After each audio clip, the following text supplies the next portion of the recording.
we're looking at how to maintain the mount position today. So we've done all that work of passing the guard or sweeping our opponent and getting on top to the mount.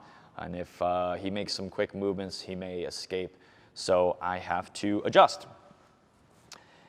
When I'm sitting over my partner's hips, if he bucks his hips right now, go ahead.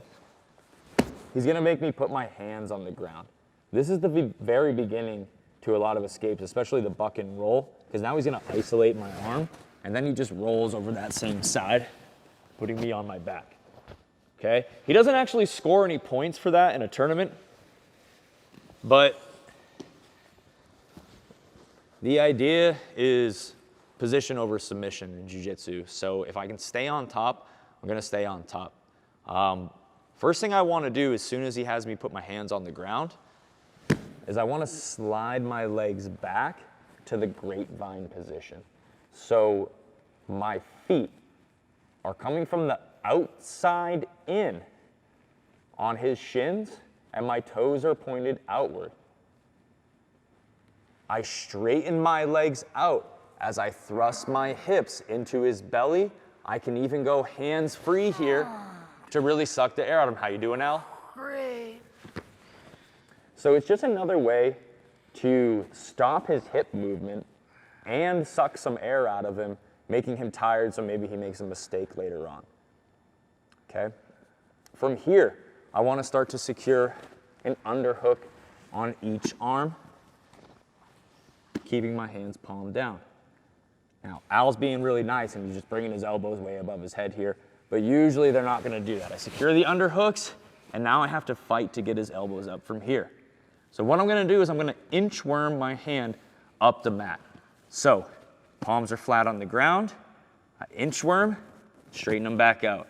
Inchworm, straighten them back out. Every time I make this movement, I'm bringing his elbows further and further above his head until I connect my hands together.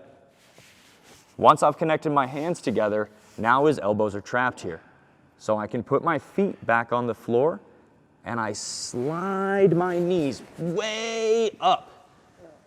So I'm essentially sitting on his neck right now and pinching my knees together. Now what's great is not only am I controlling his arms, he's not able to defend himself, but he also can't affect me with his buck from here. So now I'm in the high mount position and I can really take advantage. If it's a fight, I could punch him to death, or if I want to take an arm bar, that's going to be really easy later on too. So we're in the mount position. Al does what he's supposed to do. He bucks his hips, makes me put my hands on the ground. I slide my legs back to achieve my grapevine position, and I straighten my legs out, thrust my hips into the belly. I secure underhooks on each side, and now I start to inchworm my hand up the mat until I can connect my hands together. Now I've got all my weight on my hands so that I can easily slide my legs up. I pinch my knees together as I sit on his neck.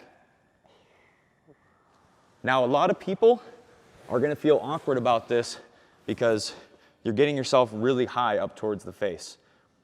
But it's only effective when you do it that way. If I stay low and I avoid putting myself like near his chin, he can now activate his lats and start to get his elbows between him and now he can affect me with his hips again and then eventually make his escape. So avoid that. He puts the hands on the ground, grapevines, underhooks.